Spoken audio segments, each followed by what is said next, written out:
గట్టిగా 3 నెలల్లోగా తీర్చండి 10 మంది బీఆర్ఎస్ ఎమ్మెల్యేల ఫిరాయింపుపై నిర్ణయం తీసుకోండి. ఫిరాయింపులతో ప్రజాస్వామ్యానికి నష్టం. స్పీకర్ వ్యవస్థ సమర్థంగా అడ్డుకుంటోందా? ఈ విషయాన్ని పార్లమెంట్ సమీక్షించాలి. న్యాయ సమీక్షకు లోబడే స్పీకర్ నిర్ణయాధికారం. అనర్హత పిటిషన్లు సమర్పించి 7 నెలలైనా స్పీకర్ నోటీసులు ఇవ్వకపోవడం ఏంటి? హైకోర్టు సింగిల్ జడ్జి తీర్పులో జోక్యం డివిజన్ బెంచ్ తప్పిదామని చెప్పి సుప్రీంకోర్టు. అచ్చా, బీఆర్ఎస్ ఎమ్మెల్యేల ఫిరాయింపు కేసులో వెలువడిన తీర్పు. హైకోర్టు డివిజన్ బెంచ్ తీర్పు కొట్టివేత. సుప్రీంకోర్టే నిర్ణయం తీసుకోవాలన్న బీఆర్ఎస్ అభ్యర్థులను తోసిపుచ్చిన బెంచ్ ఎమ్మెల్యేల అనర్హతపై నిర్ణయం తీసుకునే అధికారం స్పీకర్దేనని వెల్లడి. ఉప ఎన్నికలు వస్తాయి సిద్ధంగా అండి. ఇంకెక్కడ ఉప ఎన్నికలు వచ్చి పాడైతే భ్రమణాలు ఉన్నావు. ఉప ఎన్నికలు వస్తాయి సిద్ధంగా అండి. పార్టీ శ్రేణులకు కేటీఆర్ పిలుపు. సుప్రీం తీర్పుపై హర్షం. కాంగ్రెస్ రాజకీయానికి తీర్పు చెంపపెట్టని వ్యాఖ్య. ఫిరాయింపు ఎమ్మెల్యేలపై చర్యలు తీసుకోవాలని స్పీకర్ను కోరతారా రాహుల్ అని చెప్పి హరీష్ రావు. వీళ్ళు కూడా విజయం సాధించారు. బీఆర్ఎస్ కు చెంపపెట్టు, కాంగ్రెస్ కు చెంపపెట్టు. నిర్ణయాధికారం స్పీకర్ దేనని సుప్రీం చెప్పింది. కాంగ్రెస్ ఎంపీ చామల కిరణ్ కుమార్ రెడ్డి ఫిరాయింపుపై మాట్లాడే అర్హత హరీష్ కేటీఆర్ కు లేదు. ఎమ్మెల్యే మధుసూదన్ రెడ్డి. సుప్రీం తీర్పును స్వాగతిస్తున్నాం. బీజేపీ రాష్ట్ర ఓడిపోయినోడు ఎవడో అర్థమైతలేదు. అయితే ఏమైందంటే ఒకసారి ఏమైతుందంటే ఇక్కడ ఒక పెద్ద గుట్టు ఉంటుంది.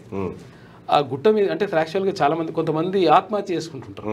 అంటే ఎందుకు చేస్తారంటే ఈ జన్మలో కానీ వచ్చే జన్మలో ఏదైనా సాధించాలి దేవుడా అని చెప్పేసి మొక్కుకుంటా ఆ గుట్ట మీదకి వెళ్ళి దుంకి చచ్చిపోతే మంచిగా అవుతుంది అనేది ఒక వాళ్ళ నమ్మకం.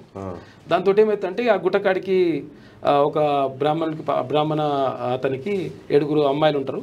7 అమ్మాయిలు పాపం పెళ్లి చేయలేకపోతారు. ఆయన పేదరికంతో పెళ్లి చేయలేక చాలా కష్టాలు పడుతుంటే ఆ 7 అమ్మాయిలు కూడా ఒక్కొక్కరు వచ్చేసి గుట్ట మీదకి వచ్చి ఇట్లా దుంకుకుంటూ చచ్చిపోతుంటారు. అయితే ఏమంటారంటే నాకు ఒక గొప్ప వీర పరాక్రమవంతుడైనటువంటి భర్త కావాలని చెప్పేసి ఆమె దుక్కి చచ్చిపోతుంది. నాకు గొప్ప రాజు కావాలి, తర్వాత చక్రవర్తి కావాలి, దేశాన్ని నేలేటువంటి వాడు కావాలని ఇంకొక ఆమె చచ్చిపోతుంది. ఇంకో ఆమె వజ్ర వైడూర్యాలు ఉన్నటువంటి గొప్ప సంపదతో కూలినటువంటి వాడు ఉండాలి భర్త కావాలని ఇంకొక ఆమె చచ్చిపోతుంది. ఇట్లా 7 రకాలుగా పెద్ద పెద్ద కోరికలు కోరుకొని కింద దుక్కి చచ్చిపోతాడు. ఆ పక్క కోడు కూర్చుంటాడు. వానికి ఏంటంటే ఇది గుటకాడికి వచ్చిండు, వాడు కూడా చచ్చిపోదాం అనుకుంటుండే కానీ దేనికోసం చచ్చిపోవాలని అర్థమవుతలేదు దానికి. టాపిక్ లేదు వానికి. దేవుడా ఆ 7 భర్తగా ఉంటానని ఆడు దుక్కి చచ్చిపోతాడు. ఇట్లుంటది. అంటే ఇలా విజేత ఎవరో ఓడిపోయింది ఎవరో ఇంత కన్ఫ్యూజన్. వీళ్ళిద్దరు విజయం అంటారు, ఈ ఇద్దరిని స్వాగతిస్తున్నామని ఆయన అంటున్నారు.